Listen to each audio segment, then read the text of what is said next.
Hey everyone, and welcome back to the channel.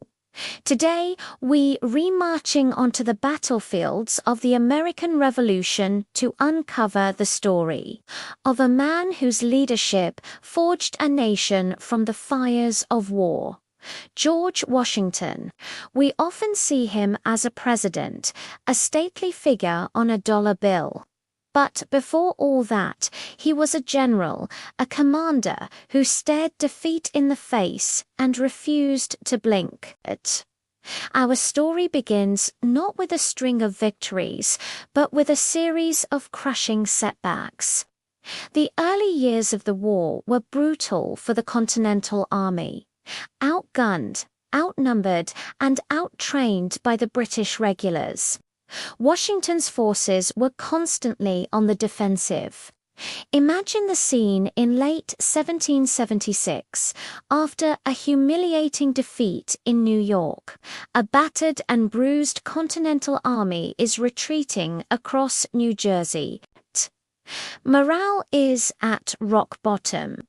Soldiers are deserting, enlistments are about to expire, and the dream of independence seems to be dissolving into the winter mud. Many would have surrendered. But Washington wasn't just any commander. He possessed a rare and stubborn resilience. He knew that the revolution wasn't just a collection of battles, it was a cause. And as long as he could keep an army in the field, any army, the cause was still alive. This belief, this iron will, would be tested to its absolute limit. In the dead of winter, with his army on the brink of collapse, Washington planned one of the most audacious gambles in military history. On Christmas night, 1776. He decided to cross the ice-choked Delaware River and launch a surprise attack on the Hessian garrison at Trenton. Think about the sheer audacity of it. In a blizzard, with ill-equipped men, many without proper shoes, he was leading them on a nighttime amphibious assault. The crossing was perilous. The weather was so severe that 2 other detachments of the army failed to make it across. But Washington's column persevered. They marched through the snow and descended on Trenton, achieving total surprise. The victory was swift and decisive. While a small battle in the grand scheme of things, its impact on morale was immeasurable. It was a jolt of electricity to a dying revolution. It proved that the British and their mercenaries were not invincible, and it showcased Washington's defining trait, his willingness to take calculated, high-stakes risks when everything was on the line. He followed this up just days later with another brilliant maneuver at the Battle of Princeton, further cementing his reputation and breathing new life into the American cause.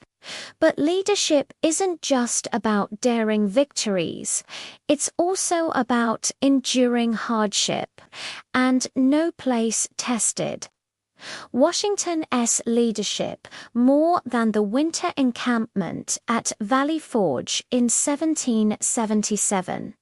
This was a battlefield, but a crucible of suffering. Thousands of soldiers died from disease, starvation, and exposure. The conditions were horrific. The army was on the verge of dissolving once again, not from British bullets, but from sheer misery. Throughout this nightmare, Washington was a constant, steadying presence. He shared the hardships with his men, living in a simple stone house among them. He relentlessly lobbied a fractious Continental Congress for supplies. His letters filled with desperate pleas for food, clothing, and medicine. He was the glue holding the army together. It was also at Valley Forge that he embraced a critical reform. He welcomed the Prussian officer Baron von Steuben, who transformed the ragged patriots into a disciplined, professional fighting force. Washington's genius here was not in tactical brilliance, but in his administrative skill, his political maneuvering, and, most importantly, his profound empathy and steadfastness. He emerged from Valley Forge not just with an army, but with a hardened, loyal, and more capable fighting machine. Throughout the war, Washington led from the front, often placing himself in immense personal danger. At the Battle of Monmouth, as the American lines were collapsing in chaos, Washington rode directly into the fray. He rallied the retreating soldiers with a force of personality that witnesses described as awe-inspiring. He cursed, he commanded, he practically willed the men to turn around and fight. He was a tall, imposing figure on his white horse, a clear target for the enemy, yet he seemed fearless. This wasn't recklessness. It was a deliberate act of leadership. His men saw his courage, and it inspired their own. They saw a commander who would not ask them to face dangers he would not face himself. This personal bravery, combined with his strategic patience, created a powerful bond of loyalty with his soldiers. They trusted him, they revered him, and they would follow him through hell and back, which they often did. He understood that in a war fought by citizen soldiers, inspiration was just as important as ammunition. The culmination of all this struggle and sacrifice came at Yorktown in 1781. Here we see Washington, the strategist and diplomat, at his finest. In a masterpiece of coordination, he moved his army hundreds of miles south from New York to Virginia, a logistical feat that was astounding for the era.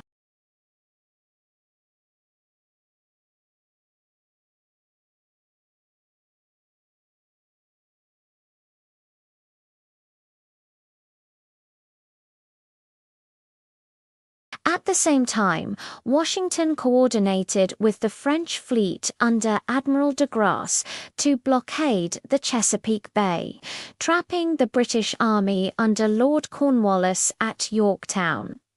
The combined American and French forces then laid siege to the British position. It was a textbook example of a joint operation, a perfect trap sprung by years of planning and patience. When Cornwallis surrendered his entire army, it was the death blow to the British war effort. The image of the British army marching out to lay down their arms as their band played. The world turned D upside down is one of the most iconic in American history. It was the victory Washington had worked so tirelessly to achieve, securing American independence once and for all. So, when we think of George Washington, let's remember the general, the man who crossed the Delaware on a stormy Christmas night. The commander who held a starving army together at Valley Forge, the leader who rallied his troops by riding into the thick of battle. He wasn't a flawless military genius like Alexander or Napoleon. He lost more battles than he won.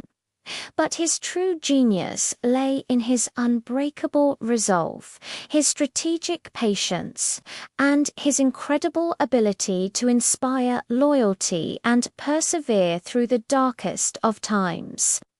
He understood that the survival of the army was the survival of the revolution. By keeping the flame of resistance alive against all odds, George Washington didn't just win a war. He willed a nation into existence. Thanks so much for watching. If you found this journey into history interesting, please hit that like button, subscribe to the channel, and ring the bell so you don't miss our next video. We'll see you next time.